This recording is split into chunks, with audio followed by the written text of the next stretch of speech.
자, 오늘도 누워서 문학 한 편 살펴봅시다. 오늘은요, 표본실의 청개구리 염상섭님의 작품입니다. 이 표본실의 청개구리라고 얘기하면은 뭔가 아기자기한 아름다운 이야기, 재미있는 이야기가 숨어 있을 것 같은데 사실 그렇지 않죠. 굉장히 암울합니다. 자, 이런 분위기가 아니라 이런 분위기예요. 굉장히 암울한 분위기, 침울한 분위기, 전체적으로 굉장히 어두운 분위기의 소설입니다. 제목만 보고 오해할 수 있는데 1921년 작품이고요. 개벽이라는 잡지를 통해서 발표되었습니다. 한 번에 발표된 건 아니고요. 세 번의 연재를 통해서 발표되었다고 합니다. 자, 처음에 이 주인공이 소설 속의 화자, 나라고 표현이 되는데요. 나의 권태로운 생활, 무기력한 삶, 이런 것들을 묘사하면서 소설이 시작이 되는데요. 그런데 여러분들이 이 소설을 한번 읽어보셨으면 좋겠다 이런 말은 하지 않습니다. 왜냐면 굉장히 스트레스 받을 거예요. 첫 문장이 이래요. 귀성한 후 7, 8개 삭간의 불규칙한 생활은 나의 전신을 해명같이 짓두들겨 놓았을 뿐 아니라 나의 혼배까지 투식하였다. 이렇게 얘기했는데 무슨 말인지는 대충 알겠어. 그런데 뭐 한글로 쓰여 있잖아. 쓰여 있는데 내가 100% 이해를 못한 것 같아. 내가 해독을 잘 못한 것 같아. 그런 스트레스가 있습니다. 굉장히 불쾌한 느낌인데, 그래서 여러분들에게 일독을 비추합니다. 자, 어쨌든, 이 나라는 사람이 이제 무기력한 삶을 살고 있는데, 지금 몸도 다 망가져 있고요. 마음도 다 망가져 있어요. 특히 망가진 마음에 자꾸 머릿속에 들어오는 생각이 뭐냐면, 중학교 2학년 때 박물 선생님이 그 표본실에서 개구리를 해부하던 장면이 자꾸 떠오르는 거예요. 어떤 장면이냐면 이 사지가 개구리의 사지가 핀에 찔려 있어요. 그러니까 고정되어 있는 거죠. 움직이지 못하게 속박되어 있는 거죠. 그리고 나서 장기를 적출합니다. 소설에는 5장을 다 꺼냈다. 이렇게 얘기했는데 모든 장기를 다 적출해낸 거죠. 해부를 해서 보여줘야 되니까. 그런데 이 박물 선생님이 너무 재밌어 하는 거예요. 왜냐면, 야, 이거 봐라. 장기를 다 적출해냈는데, 개구리가 아직 안 죽고 살아있잖냐. 이렇게 얘기를 하는 거예요. 그 장면이 이 소설 속의 화자인 나에게는 너무 끔찍하게 느껴졌던 거죠. 그래서 그것들이 막 떠오르는데, 그것들을 떠올릴 때 항상 이 서랍 속에 있는 면도날도 같이 떠오릅니다. 면도칼, 면도날이 자꾸 떠오르는 이유는 해부할 때 쓰는 메스하고 좀 비슷한 느낌도 있고요. 그리고 자살하고 싶다는 충동, 이런 느낌도 좀 있는 것 같아요. 그래서 나라는 사람은 이 공간을 떠나고 싶어요. 뭔가 탈출하고 싶은 그런 느낌이 드는 거죠. 그때 친구 H가 찾아옵니다. 친구 H가 찾아와서, 야, 내가 남포로 갈 건데, 너도 같이 갈래? 이렇게 물어보게 되는 거죠. 그래서 같이 가기로 합니다.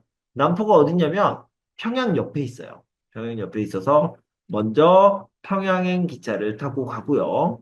남포에 도착을 하게 됩니다. 자, 이렇게 남포로 갔는데요. 남포에서 친구들을 만나서 재미있는 이야기를 들어요. 남포에는 지금 요즘 이슈가 되는 사건이 있다. 그 사건이 뭐냐면 어떤 광인이 있다는 거예요.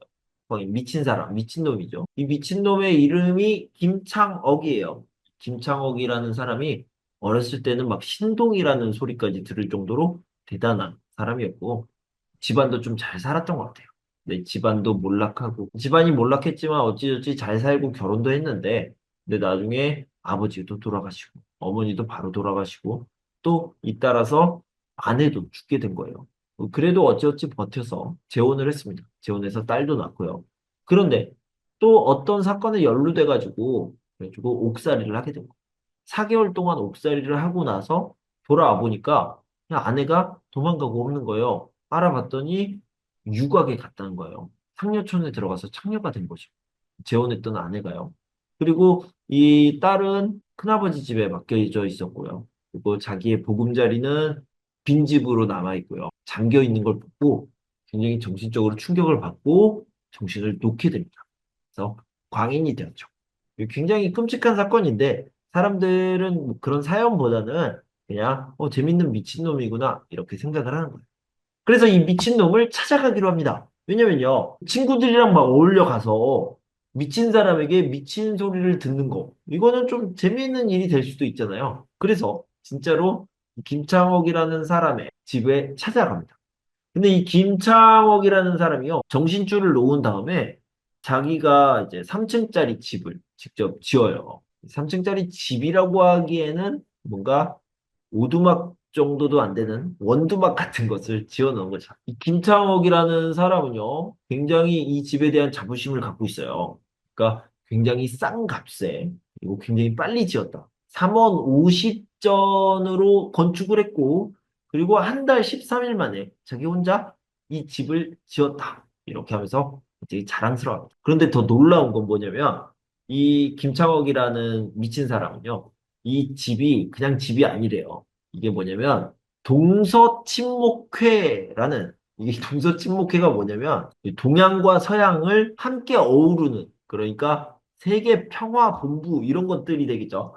동서친목회 본부고요. 회장이 김창업 자기 자신이라는 거. 그래서 그렇게 대단한 곳에서 세계 평화를 위해서 함께 일할 수 있는 행동대장 같은 사람을 찾고 있다. 뭐 이런 망상, 이런 미친 소리를 막 늘어놓습니다. 재밌죠? 같이 술 마시면서 미친놈 약 올리는 거, 미친놈 놀리는 거, 조롱하는 거 굉장히 재밌는 일이죠.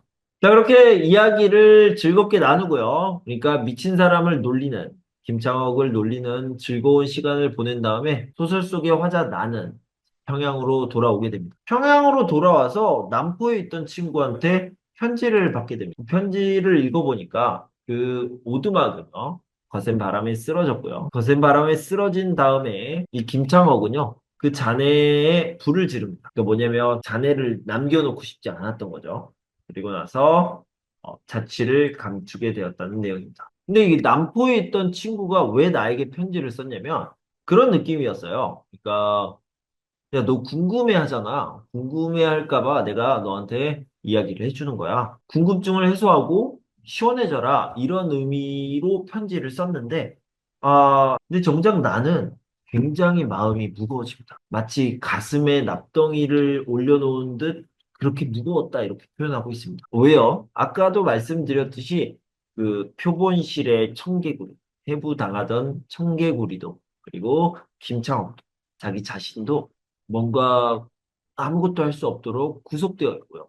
그리고 뭔가 장기가 적출된 것처럼 알맹이가 빠져나간 그런 느낌, 이런 것들을 공통점으로 갖고 있지 않나, 이런 생각 때문이 아니었을까, 이렇게 한번 추측을 해봅니다. 소설은 이렇게 끝나고요. 이게 1921년에 발표된 작품이잖아요.